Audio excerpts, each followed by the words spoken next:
Welcome to the Insta Runners Roundup podcast. My name is Bob Burrow, and this week I am joined by Jace Wood. Hello. I've got Mike Houston. Hi. I've got Davey McCracken. And we've also got a special guest with our Jimmy. We have Stacey McDonald. Hi guys. Hello. You all right? So Stacey. Stacey's kindly joined us this week to discuss her experience of the Kelpies half marathon. And she had Jimmy chasing her the whole way around. Yep. So before we start, Stacey, can you tell us a wee bit about your running background?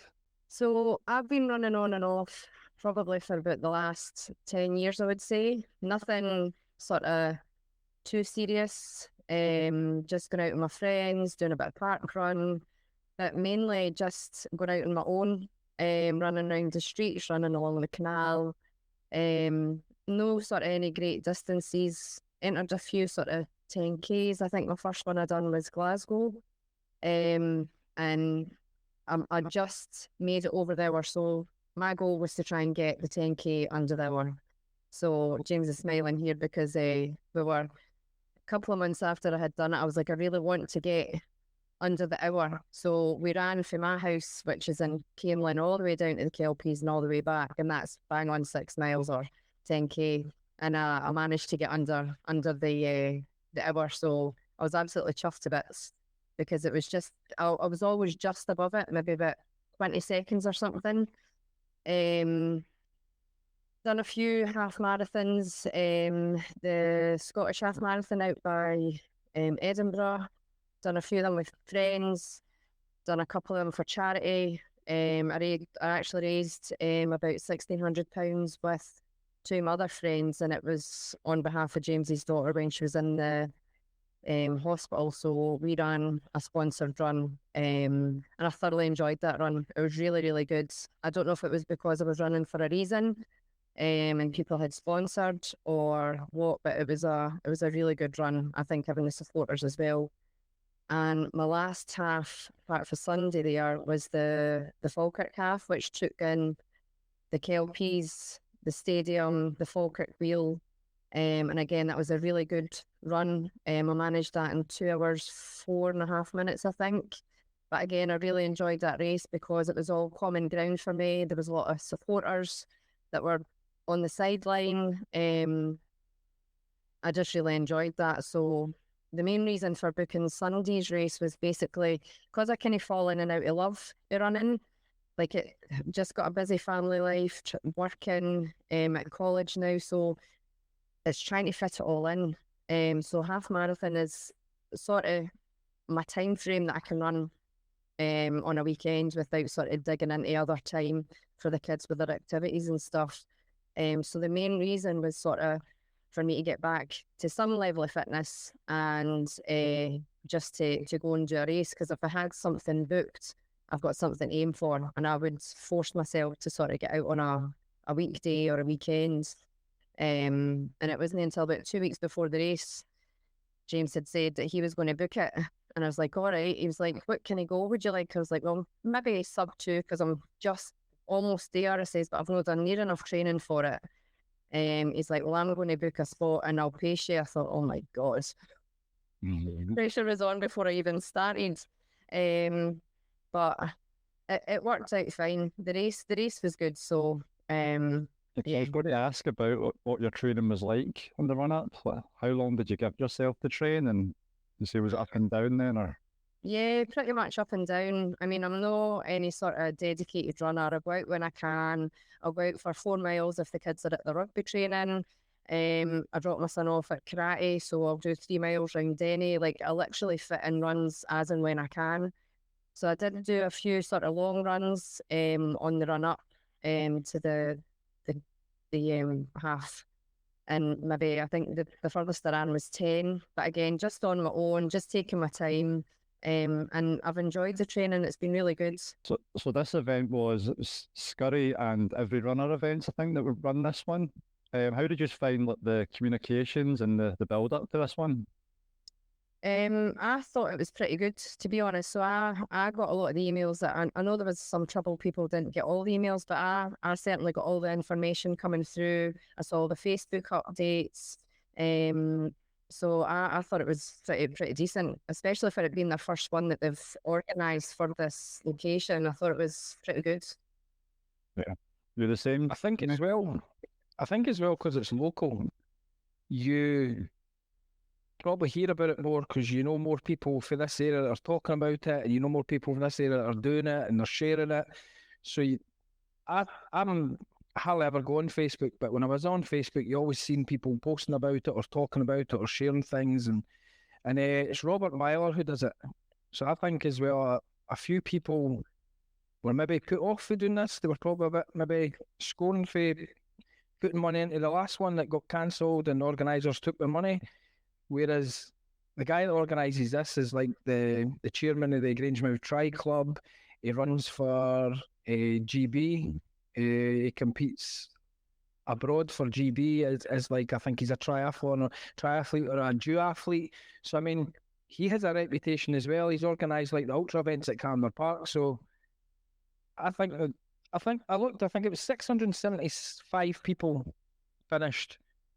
But I think you could have easily tailored that to more people or got more people if, one, there was obviously enough people wanting to do it, and two, you could have logistically tweaked a couple of things to make the race go a little bit better. But yeah, like Stacey said, like the email that came out was like clear, concise, and had every bit of information you needed for travel, to like regis, to start times, to all the usual stuff that you expect for a well organised event. So that's quite a lot of people. What was the start area like? It didn't seem too busy, to be honest. I think the hold up was the toilets. There was a lot of people still making their way back for the toilets because there was only about 5 extra cubicles for people. So I waited 20 minutes when I got into the actual area. So I made it down just in time for the sort of warm up, and then we were off. So there was a lot hanging about at the start area, but it was okay. So Stacey mentioned the toilets there. There was like, I don't know, in total maybe 1, 2, 3. There was like 5 toilets in total at the start of the race, which was mental. The queues were huge. Whereas I said the communication was good, but if people had went to the other end of the Kelpies, there was like 3 or 4 toilets that were there that nobody even used. They were empty because when I went down, I went in at that end and I got to the toilet, no bother, and then just made my way down to the start area where there was people had looked like probably queuing for about 30, 40 minutes. Just where they get in, which obviously isn't great because you guys will know what it's like when you're standing there. It's then a mad rush for the toilet to the actual start line to get in, to get where you need to be to then start the race. But apart from that, I think everything was everything else was great at the start. It started right at the Kelpies, literally right underneath where the horses' heads are. That's where he started. Yeah. I suppose that's more like teething problems, I suppose, with a first time they put on this event, isn't it? This was the first time they've done this route and from this location. Am I right in saying that? Yeah, I think so, yeah. Yeah, so probably kind of feeding back to the organisers maybe for next time. I'm sure it gives them a chance to correct that, doesn't it, if it's the first time? I think also what made it quite good as well is that through this there was posts through Facebook during the week to say that you could go and collect your number prior to Sunday. So I went on Thursday night and got mine's James and a girl that I run with. So it meant because we were sort of local, I didn't have to go down super early, wait for my bib, and like wait until the race starting. So that was pretty good. They also had one on Saturday, so people could go down and get that. So I think that maybe would have eased a bit of the congestion on the Sunday morning as well, with everybody going and getting their race number. Excellent. Right, so you're down there, been to the toilet. 3, 2, 1. Talk us through your race then. Well, I didn't really have a plan. James had the plan. He had it downloaded into his watch, and every so often he would just say, "Doing great, doing great." I just had my music on. I was just looking at my feet. I was just running. Because as I say, this race for me was purely just to get me back running. So the time element didn't really enter my head until James said that he was going to pace me. Because I did think that there was going to be maybe a few arguments, a few disagreements along the way, but I didn't even, when he was talking to me, I didn't even answer him back. I just kept my head down and kept running.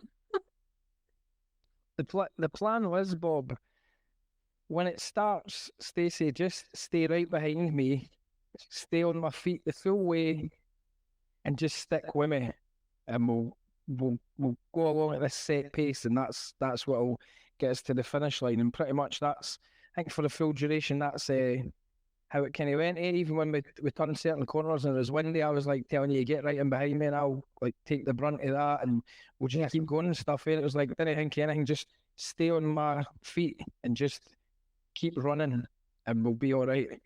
And it was it worked. It does. What, It does.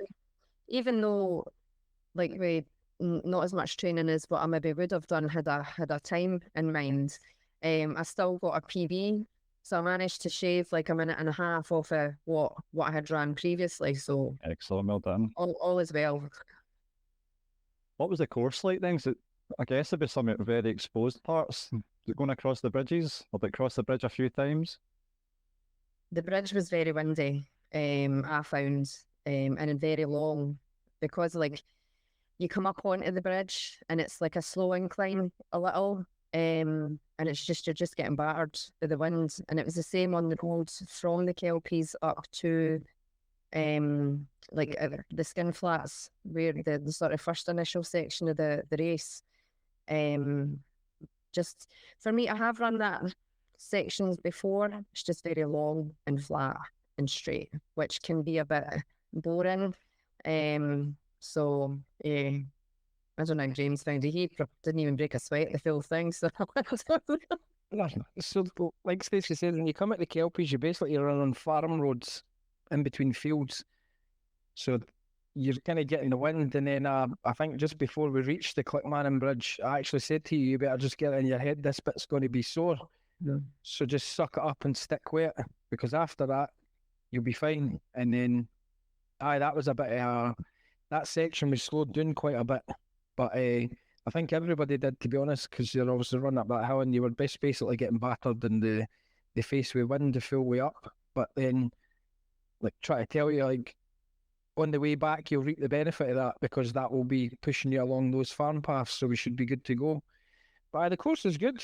I really enjoyed it. I've ran quite a bit before, and it's, like Stacey said, relatively flat. Like, there's little to no traffic, so they don't actually have to block the roads or anything like that. You can use like overpasses to get over the main roads and stuff, and there was quite a lot of support along the route at varying bits.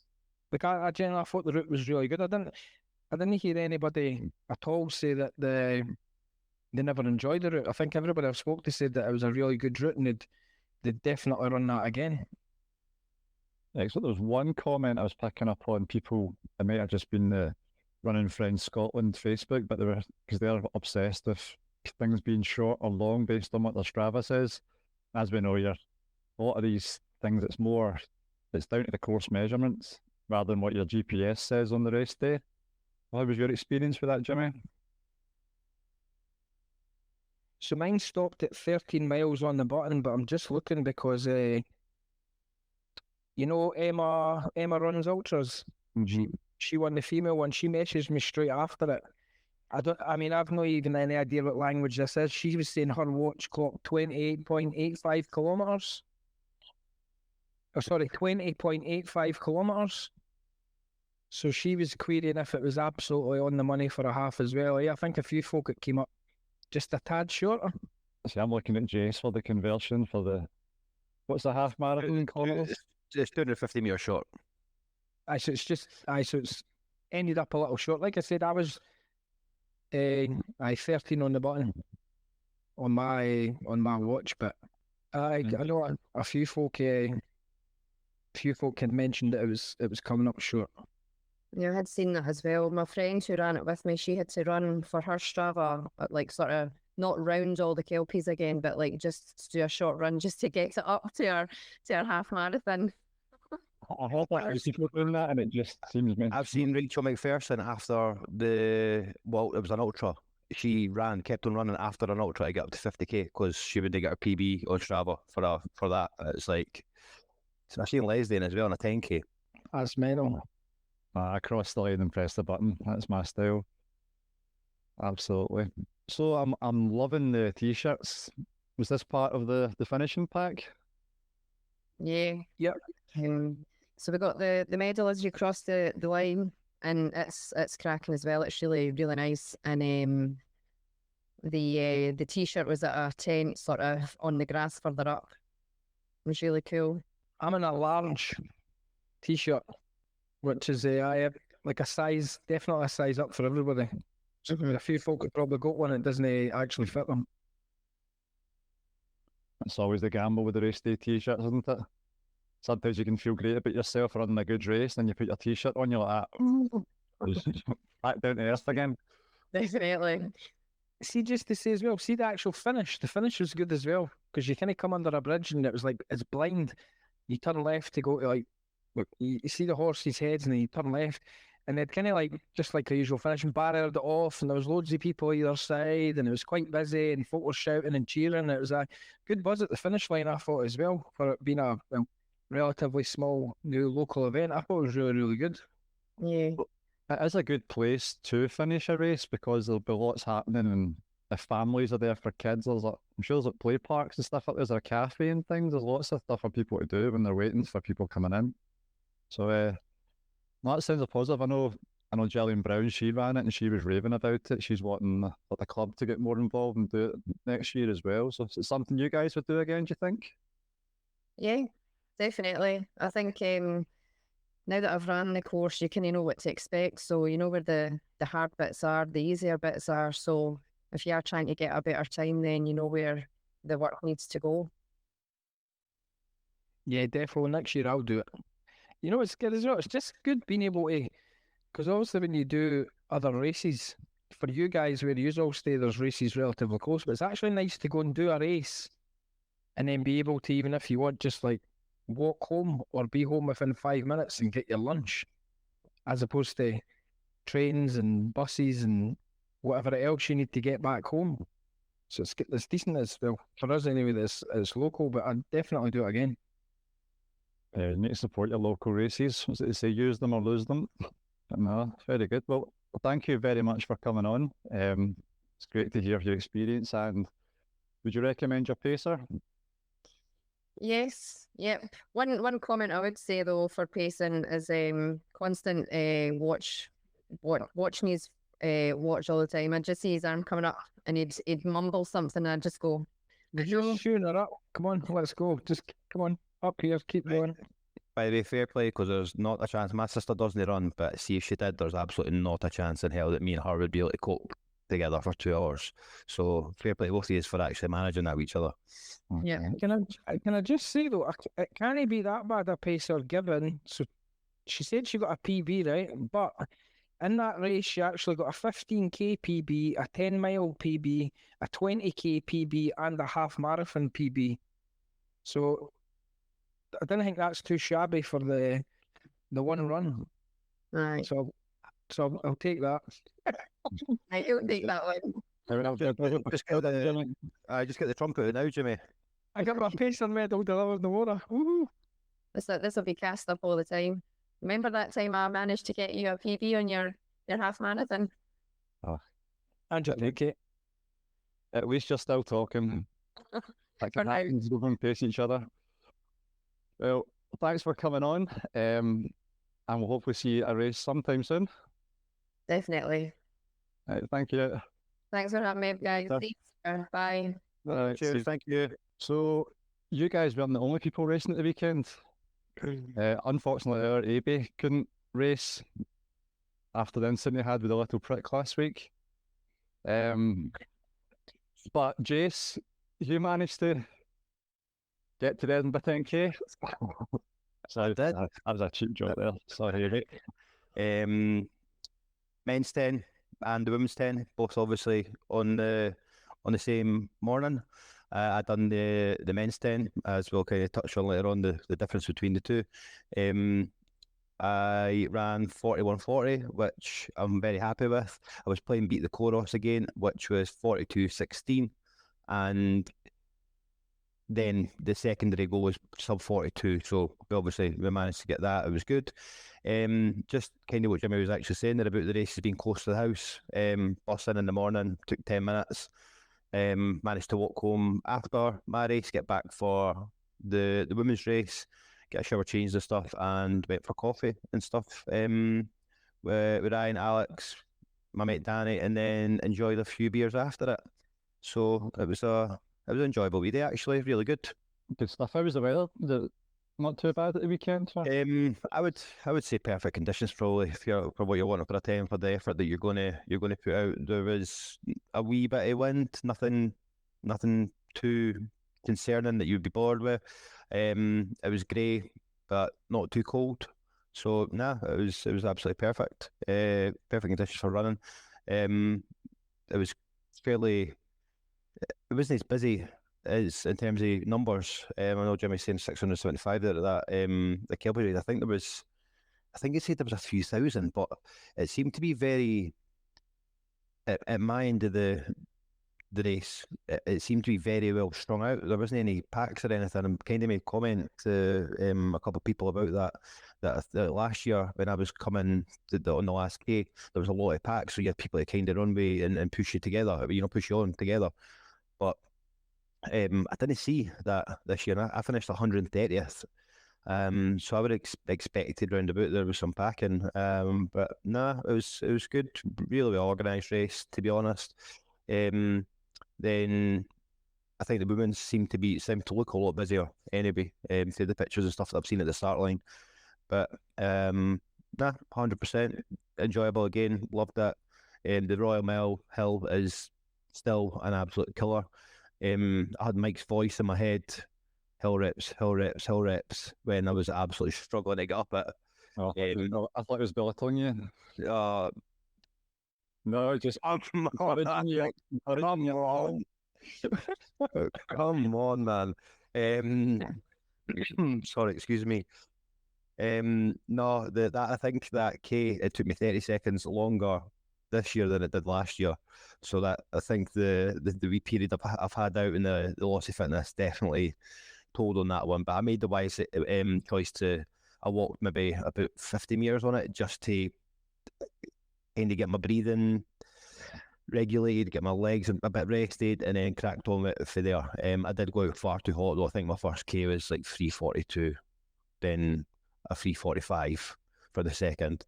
So I did go out too hot, but I'd say to myself I was going to do it just in case the legs actually felt manageable for low 40s, which in hindsight they weren't they, but we got what we went for on the day, so I'm over the moon with it. Jimmy? See, when you said you went out a bit hot, because obviously I didn't run a lot of these races, but like at the Kelpies there, when it started, you kind of found, because I said to Stacey, we want to get to a point where we have a group of people that are kind of the same as us, or the people behind us are faster and they get bad. Do you feel like in these races you kind of get hemmed in and boxed in, and you're at the pace you're at for a bit until everybody kind of disperses into their own groups and their spacing and their pace? Do you find that you're in that bit and you've no choice but to just go with it for that period, otherwise you're going to... I would have thought before I had a bit of race experience that would happen to me. I would look at my watch and go, oh shit, what's happened there, what have I done? I think now I kind of know what I'm doing, and obviously because you've got your pacing pens, you're more than likely, if you're in your right pen, the majority of people in the space around you are going to be going nearly the pace that you want anyway. So naturally, if you even do go with them, then you should be theoretically okay for a period of time. I was in the yellow pen because I put down, I don't know what time I put down, but it was when I was injured, so I assumed I was going to be, not back to the fitness I'm at now. So I went forward, and I quickly realised, I'm not going to be able to keep this up, because even though the downhill for the first 2 and a bit K, but then as soon as it levelled off, I just knew my legs weren't going to be capable of sticking to low fours for the rest of it, especially with that hill coming. So, nah, I think the way that's set out with the pens, mate. Did they have the time pens in at the Kelpies, or how did they work that? Nah, and that was the kind of, it was just like a kind of a mass start, and that was the kind of frustrating. So obviously the paces were away at the front, but you kind of went up and round the loop, and then you hit a bit. If anybody's ever been at the Kelpies, there's like a canal section that takes you out of the Kelpies right next to it. And you kind of got hemmed in there, and at that point, we went for like 9-minute miles down to like 11. If So it they was like, if they'd done that in a 10k or a half marathon in Edinburgh or Glasgow, it would be absolute chaos. If you had 3,000 people running and they'd done a mass start, they obviously wouldn't they? But that's what you're saying. That's why that's happened. You know, if they'd done that at the 10k and you've got people everywhere, 100%, you'd be looking at somebody going, all right, they look like they're running my pace. And if you misjudge that, you could be, you know, your legs could be gone by 2k by the time you've actually realised what you've done. I look at my watch a hell of a lot though, so I know at most times, you know, what I'm doing, and I think I'm experienced enough now to know, right, actually this is too fast. This is, you know, not what I want. I can probably, like everybody, like all of us probably on this call, you probably know what pace you're going without looking at your watch by now. So, you know, I can understand your sister, obviously, she might get dragged into that if she's saying she's not done, you know, very many races. And if there is a mass start there where you can't look around you and go, right, these 5 people are running roughly where I want to be, and you'd obviously stick with them. I think I lost a wee bit of time towards the end on Sunday because there wasn't anybody that I could kind of stick onto, or even try and match people's cadence. Like if I think they're looking strong, I don't focus on anything else but their feet and try and, you know, get in rhythm with what they're doing. And I've been dragged along with 5Ks by doing it that way. But no, it was a good wee day. It was good to caught with Ryan and Alex after it, and then me and Danny had a few beers after it, which we all know I like after a few days. So Wow. It's funny you're saying, because I always view these 10Ks, the Glasgow one's probably similar, but it seems it's less elite, shall we say, sign-ups. I don't know if that's fair to say. yeah, So I feel like when I'm in a pen, I'm near the start and it's more sparse, but when I look back towards the other pens, they look like they're rammed in as if it's, I don't know if people are being a bit more conservative or it's just appeals to people that have a different ability. I don't know. I think one, like the men's 10, especially the Edinburgh one, I've never been through Glasgow for that one. It seems like an entrance race to me for more people, because I think David Wright, who won it last year, he'd kind of had a wee mention that he didn't want to do anything because they never done anything about him winning. And they don't have prizes for winning it. So I think that's the point of it. Is for men's health. It's for women's health. It's, you know, their mental health races effectively. So I think that is the case. It's probably less scary for people than doing like an EMF one where you'll see everybody that's absolutely rapid or making a big song and dance set. You know, in the lead up to what they're doing. It is quite a relaxed race, and the stadium finish for it obviously will bring people in just for that alone. But no, it was good. I think even with the ladies race, it was very, very spaced out to 45 minutes, I think. So the winner was 37, and then there was, you know, just trickles of females coming in until 45 minutes, and then suddenly you just had, you know, bundles of ladies coming over into the stadium and getting over the finish line. The women's one always seems busier than the guys as well. In the stands, you know, obviously the guys are going to watch after our race and going and watch the ladies finishing, but there always seems to be a heavy amount of support on the day for the girls in the stands and stuff. So it's good. I seen Sophie had an issue with a medal. I don't know if we want to touch on that or very briefly. So Sophie, as a female, obviously, she is allowed to enter the men's race, and there was, I think we looked at, there was roughly 35 or something the ladies that joined in the men's race, which again they are able to do online. It's not the case that they're doing anything they shouldn't be doing. Sophie came over the line, she went to get her goodie bag, and she went to get a medal, and they said, wait now, no, they went and got another medal, which was the women's medal, and gave it to Sophie. despite Sophie paying to do the men's race. So she was a wee bit, I think, no keyed off at the fact that she that they'd done that. I think it was the point of, she's done the men's race, she wants the men's medal, which I think she's right in, right in what she's saying and the logic behind it. So I gave her my medal anyway. I've obviously got one. I've got 2 or 3 actually, and it's the same medal every single year. So swapped it out with her. She was happy, over the moon. So I've got myself a wee women's medal, which I never had one, obviously. So that's good to add to my collection. There was a couple of comments, obviously, I think on Instagram today about men running in the women's race, which again they're allowed to do so online. You can book it. I wouldn't say it's right or wrong, probably, but I think if the men's race is there, you should run the men's race.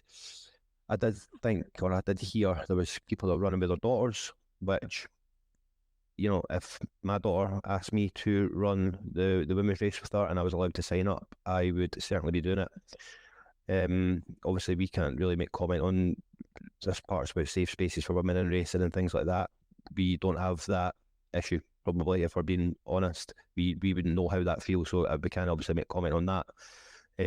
But I think, the organisers maybe need to clear it up one way or another and make it so that it's, a single gender race, if that's what they're calling it, or make it clear that, it's not a single gender race, but this is the naming of the race, i.e. it's for men's mental health or women's mental health.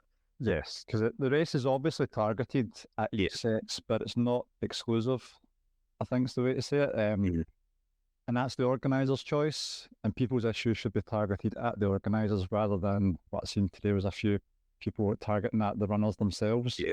Has done nothing wrong, and they could be running for a variety of reasons in that race.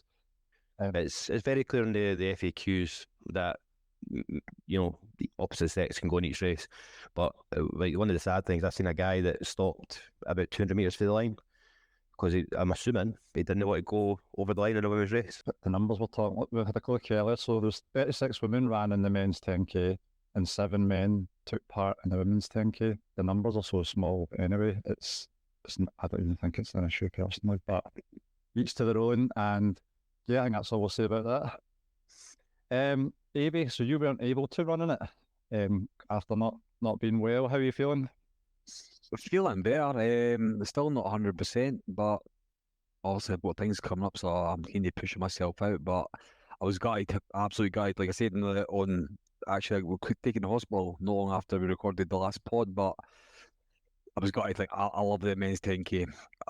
Brilliant race. Tried to make it every year, but see Sunday, seeing everybody coming in, as much as I should have been delighted for them, I was gutted. I was sitting there, I was just through gritted teeth in that. But give a couple of shout-outs out. First of all, got to credit the man at the top of the screen there, Jason. I think he underplays a little bit what he's done. I think after his shoulder injury, what he's had and the niggles he's had over the last couple of months, to come and get a 41. Honestly, I didn't like won't smoke up him too much, but fair play, like, it was outstanding, because we were all saying here, we like to try and big each other up and support each other, which we do, we're all good at that, but we were saying last week, maybe 42s, didn't think he was going to 41, no chances. I was just, I see him come over, delighted for him, absolutely over the moon for him, because he puts the graft in, and honestly, fair play to him. But a couple of wee shouts out to people as well. Chris Downey, the man who took my bib, so it's under my name, so I will be taking that sub 35 that he absolutely smashed on Sunday. Outstanding for him. A friend of mine and Jason's, who's running in the Glasgow Edinburgh with myself and Jimmy, Dale Pennycook, sub 38, smashed that PB. Again, Frankie Mullen, his debut run, who's again a friend of mine and Jason's, his debut run, hitting 47 minutes on his first 10k, first race. Good to give the boy credit for that. Danny May, same again, 47 minutes. Big Mark Cherry, hitting 46-minute PB. Again, another boy is putting the graft in as well on social media. Just to add Sophie and Paul, who we were talking about previously. Sophie and Paul, partners, both hitting 44 minutes. If that was me in my house and my missus was hitting 44, I'd be so competitive. I'd be wanting to race every night of the week. But again, fair play to both they two. A friend of mine, Lewis Proud, who's been hit with a few injuries recently as well, hitting a sub 38. First 10k he's done well, so 10 out of 10 for him. Clark Curry, hitting a PB at 46 minutes. Ian McFarlane, hitting 39 minutes. Jason, I've not seen many times for the women's 10k. I will give Stacey Hay a wee shout out to Stacey, I'm quite friends with. Her and her partner have been smashing Edinburgh marathons, Scottish halves, and she got a PB 46 minutes in the women's 10k. So unbelievable running. Like the people around us that are smashing their times, honestly, delighted for them. But I don't know who you've seen, Jason. I've not seen many of the girls' times, like Joe and Laura and that. I was going to give them a shout, but I couldn't see their times on Insta. Joe would have told me, Laura would have told me yesterday, but I was steaming. Can't remember. So I've not even looked, to be honest. I've seen a few, not in terms of times, but I've seen like Emma Collins, who's Yellow Emma on Instagram. She was running it. Then Annie from the Running Girls. Yeah. So I mentioned Alex from the Girls Run Club was there, and Lisa running to relax, who's a regular listener. She's always giving us a shout out. She was there. Everyone I've seen had a great time.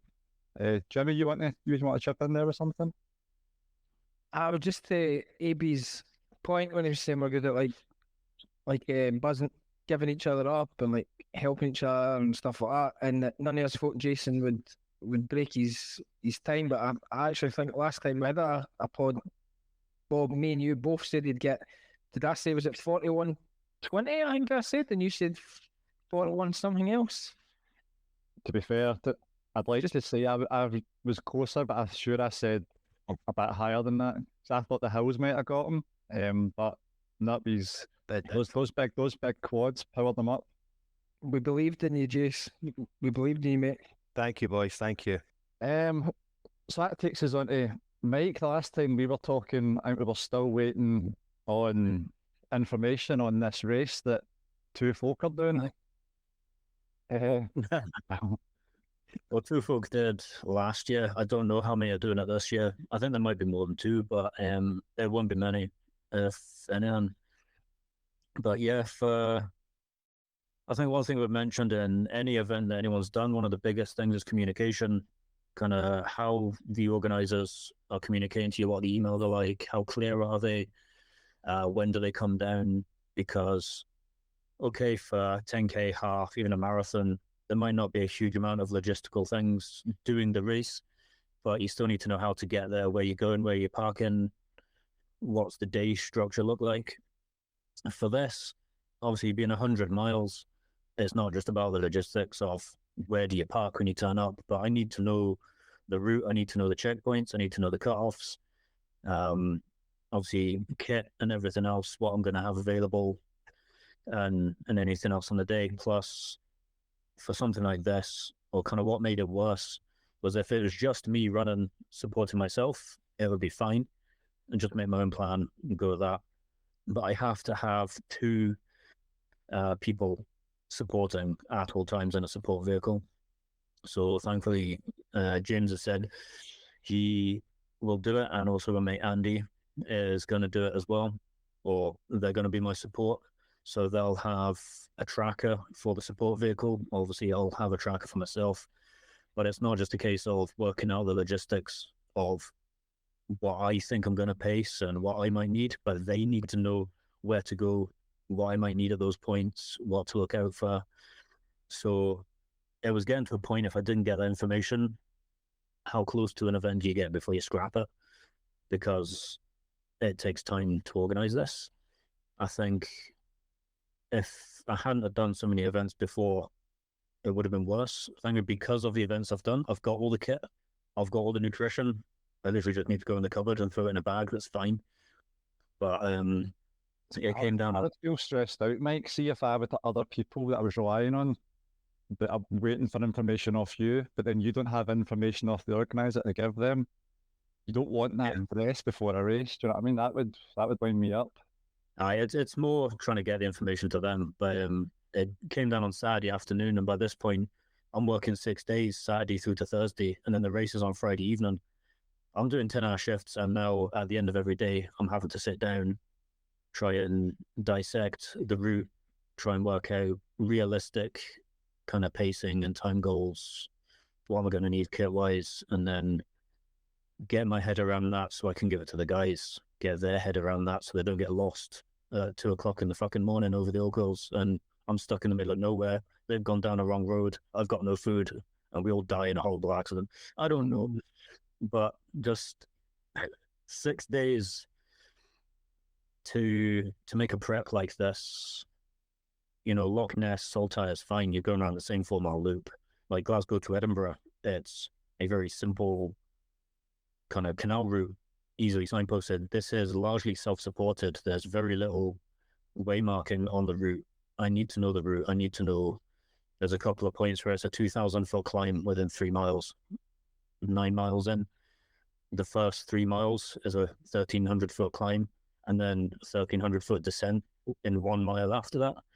And then obviously, because it's out and back, 99 miles in, I've got a 1,300-foot climb in a mile, and then descending into Stirling. I need to know these things to be able to plan the whole thing. Is there going to be much support, marshals or anything like that? Or is it just you need to get to the other side and then about turn? Yeah, so there'll be support on the way back because it's the 50-mile route. So there's 4 checkpoints on the way back. But the nighttime, there's no en route support. So without these guys, I don't have anything. There's one checkpoint which is probably around marathon distance in which you need to dob in year tracker to update the system, but there's no kind of nutritional or support station at that point. It's the first 50 miles through the night, because it starts at 6 o'clock in Stirling, will be purely dependent, which makes it even more important that I get information and these guys understand it, because, as I say, without them for 50 miles, I'll be on my own. Unreal. Before we wind up, then, do you have any goals for this, or is it just survival? Let's go and die. I think this is probably the least. Obviously, this is the biggest physical challenge and event that I've done. The cut-offs are quite tight. I need to be at the halfway point, which is just under 52 miles, because the event itself's just under 104. I have to be at the halfway point by 13 and a half hours.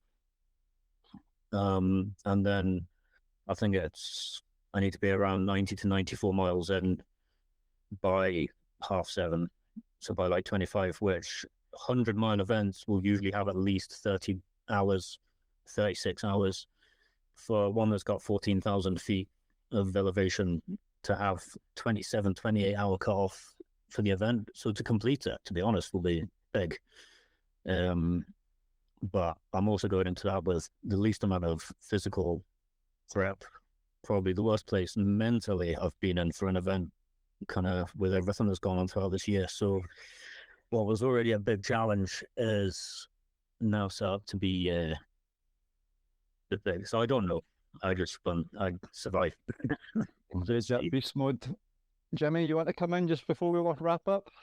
You're saying you're in probably the least physical condition you've ever been in and stuff, but I don't know, over the last 8-9 months, you've absolutely battered miles into your legs. So I know you're saying that you're probably in the least great condition you've been in, but you absolutely know that's in your legs to do that, eh? Like the amount of hill walks you do, the amount of running you do, the amount of off the cuff you've went and done like that race, that 100-kilometer or whatever it is, the lap race. Like it's not as if you're, not to say this is easy for your stuff, but it's not saying that this is going to be an absolute struggle for the start. Like, you know, you have this in your legs to do this, and I think you'll absolutely, you surprise yourself, you'll absolutely smash it, because once you're up there, right, you'll just get into that ultra zone where you just get the head down and you just keep ticking on, and you just keep chucking out the miles until the next checkpoint, and then you go again and you go again. You just keep repeating that, and I think you'll get it done, mate. I genuinely do. I think you'll get it done. As long as they stay smart and don't set any fastest mile or marathon PBs when we do it. I don't want a 5k PB in your first half an hour. Things up. I make no promises, but that's the thing. I think it is more the mental game. Like physically, yeah. I mean, I'm the least physically probably prepared, maybe not kind of able, but I think mentally it's just gonna be a case of trying to hang in there at some points, and just with how life has been. And the thing is, as well, is you never know. Like, you might start this race and I don't know how many's doing it. You might find that there's one or two people that are at your pace and are at your level, and that's yous. Let's just go and batter out 100 miles together, and you just go and do the whole thing at the same pace or roughly the same pace, and just keep each other going at it. So I mean, there's loads of things that could happen on it, because 100 miles is a long time, but I think you'll get it. I think you'll get it done, mate. We believe in you, Mike. All the very best for it, sir. They'll be tracking as well, that we'll put up. I've been tracking the Garmin tracker to follow. Yeah, we'll share a link. I'll put loads of videos of them walking up the hills and stuff like that as well. Good stuff. Well, that just leaves me to thank everyone today. Thank Jace, Thank you. who's dying to go away and get his dinner. Yes. We've got thanks to Abe, You're welcome. thanks to Jimmy and Stacey as well, and thanks and very good luck to Mike. Thank you very much. And I'll catch all you guys later. Cheers, boys. Smash it, mate. Yeah. Cheers later, guys. God, enjoy your night.